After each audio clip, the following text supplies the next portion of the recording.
Good day, dear friends. We continue to study the situation on the front lines daily. Before we begin, please subscribe to the channel and leave a like.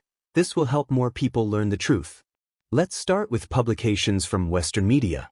According to U.S. intelligence and various pro-Western and pro-Ukrainian sources, the Russian Federation is planning to modernize the production of Iskander-M missiles in the near future. The main improvements to this missile include an increased strike range, allowing the missile to reach up to 1,000 kilometers. A reinforced warhead.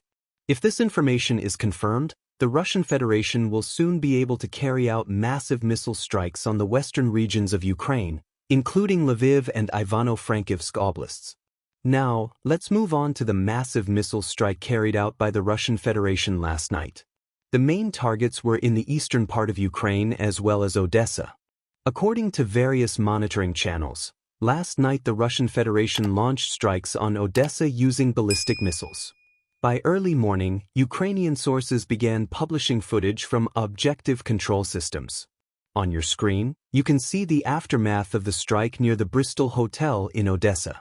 Some sources, including Ukrainian President Volodymyr Zelensky, initially claimed that the strike had allegedly targeted the Norwegian diplomatic mission.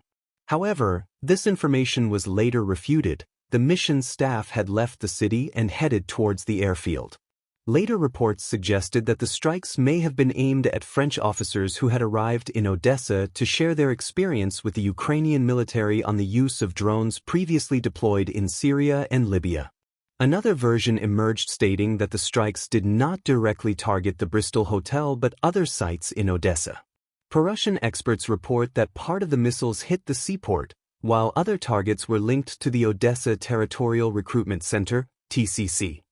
Ukrainian air defense reportedly intercepted several missiles heading toward the TCC, and according to Russian sources, the explosions and damage near the Bristol Hotel may have been a result of Ukrainian air defense operations. As we can see, there are multiple versions and differing opinions. We are awaiting an official statement from the Russian Ministry of Defense to clarify that fog of war. Missile strikes were also carried out in eastern Ukraine. Explosions were heard in Pavlograd, Kharkiv, Mirnohrad, Akhturka, and Sumy. However, no confirmed footage from these locations has been released so far. The only confirmed video came from Poltava. According to Ukrainian sources, the Russian side carried out a strike on the city, resulting in the destruction of one section of a 5-story building. Russian sources present a different version of events. They claim the missile was aimed at a military facility but was intercepted by Ukrainian air defense over the city, causing debris to fall onto a residential building. As we can see, the Russian and Ukrainian versions of events differ significantly. In any case, we should wait for an official statement from the Ministry of Defense. Fierce battles in Sumy region. Russian forces gain control over key supply routes. Next, we move to the Sumy region, where intense fighting is taking place. It appears that we are currently witnessing the climax of the battle for the Kursk region. The armed forces of the Russian Federation ambushed Ukrainian units in the village of Vasilivka. In these recordings, we can observe the work of Russian FPV drone operators using fiber optic communication. The video footage clearly shows that the Ukrainian side was completely unprepared for the fact that the Russian Federation is capable of carrying out drone strikes this deep into the rear, targeting Ukrainian positions, logistics, and checkpoints. The footage reveals a large amount of destroyed Ukrainian military equipment as a result of this strike, as well as a significant number of Ukrainian vehicles moving in this direction. Overall, this can be considered a turning point in the battle. If we calculate the distance from the ambush site to the Russian border, it is at least 10 kilometers, and in some areas, up to 13 kilometers. The primary objective of the strike was to establish fire control over the 007 supply route, which runs from the city of Sumy through Vasilivka and Yunikivka towards Sudza. In effect, today the Russian Federation has demonstrated full fire control over the main supply route of the Ukrainian Armed Forces Sudza grouping. Battle for Sverdlikovo and the approaching assault on Sudza. At the moment, fierce battles continue in the village of Sverdlikovo. Reports have repeatedly indicated that Russian forces have managed to seize several strong points around the village perimeter. Fighting is now taking place in the central part, and within the next 24 to 48 hours, the Russian armed forces may establish full control over the settlement. After that, the Russian army will be able to advance toward the O07 highway, Yunikivka, or directly toward the city of Sudza.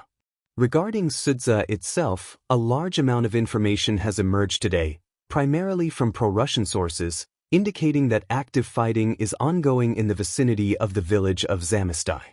Russian sources also confirm full control over the village of Makhnovka, while storming operations and heavy battles are taking place in Zamystai. If this information is confirmed, it suggests that the battle for Sudza may end much sooner than previously expected, as the fighting has effectively moved into the urban area itself. Escalation in Sumy region. Russian forces advance on key settlements. Reports indicate that the Russian armed forces have intensified operations in the Sumy region. Assault operations toward Myropoli and battles for the settlement of Yova may begin soon. Some pro-Russian sources report the partial encirclement of the village of Ruskoy Porknoy. This settlement came under Russian control several weeks ago. During the clearing operations, a large number of civilian casualties were discovered, aftermath of the village's time under Ukrainian control.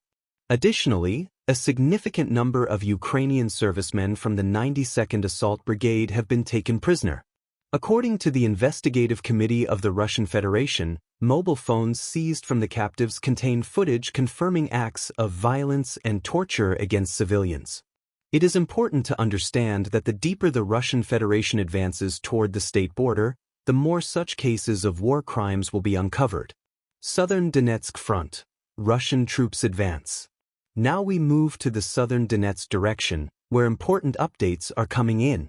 Today, the chief of the General Staff of the Russian Federation, Valery Gerasimov, arrived on a working visit to the area of responsibility of the Vostok, East, group of forces. At present, a briefing is being conducted regarding the further actions of this group in the Zaporizhia and southern Donetsk directions. Additionally, reports indicate the advancement of Russian forces, who managed to capture a company strongpoint west of the village of Razdolnoy. Encirclement of Ukrainian units in the Andrivka fortified area. Next, we move toward the Andrivka fortified area, where the Russian army continues to tighten the encirclement around Ukrainian units trapped between the settlements of Dakhnoy, Balak, and Andrivka. Battles in Andrivka and surrounding areas. Russian forces continue their advance. Constantinople continues to release footage of objective control showing FPV drone strikes on Ukrainian military equipment that was not evacuated or withdrawn from this encirclement pocket in time. Ukrainian sources confirmed the advance of Russian forces both in the fields south of Dakhny and toward the settlement of Andrivka. These sources also reveal an interesting situation in the northeastern part of Andrivka. According to their reports, Russian units are engaged in combat while being completely surrounded, awaiting the arrival of main forces. Over the past 24 hours, several pieces of footage have been published showing FPV drone strikes on Ukrainian positions and equipment. However, no significant ground activity has been recorded. The only noteworthy information comes from pro-Russian sources. By the end of January 31st, the southeastern part of the settlement of Yudakhny had been fully cleared by Russian forces. Russian offensive intensifies on two fronts. The Russian armed forces have intensified their offensive on two sections of the front. One of the offensives is taking place along the Vozdvizhenka-Baranivka line and further north toward Kostiantynivka. It is worth recalling that just yesterday, Ukrainian sources published footage of yet another Russian assault operation involving a large amount of military equipment. We discussed these recordings as the Ukrainian side confirmed the Russian advance but did not show exactly where the troops had moved. Today, Ukrainian sources have adjusted the frontline map in the Baranivka area, suggesting that Russian forces have indeed been advancing in this direction. Summarizing the current situation, the Russian army is now attempting to push toward Tarasivka along the N32 highway, aiming to reach Stepankivka and Dalhabalka. Reports of full clearance of Krizmska settlement. Information has emerged about the complete clearing of a settlement. According to reports, this refers to the village of Krimska, which has been fully secured by Russian troops. There is currently no objective control footage to confirm this information, but it is possible that the Russian Ministry of Defense will provide such confirmation soon.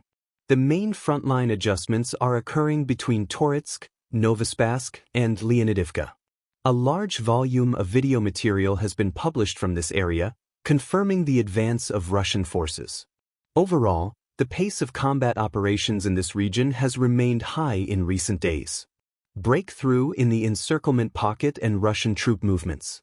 By the end of January 30th, Russian forces managed to break through the Ukrainian defense in the pocket, secured new positions on January 31st, and expanded the front line on February 1st. As we discussed earlier, there is a high probability that in the coming days, the Russian army will align the front line along the Red Line and begin advancing toward the Kleinbitkiv Reservoir. This would create the threat of encirclement for Ukrainian units trapped in this pocket between the settlements of Stara Mykolaievka, Zorya, Romanivka, Oleksandro-Kalinov, and Yablonivka.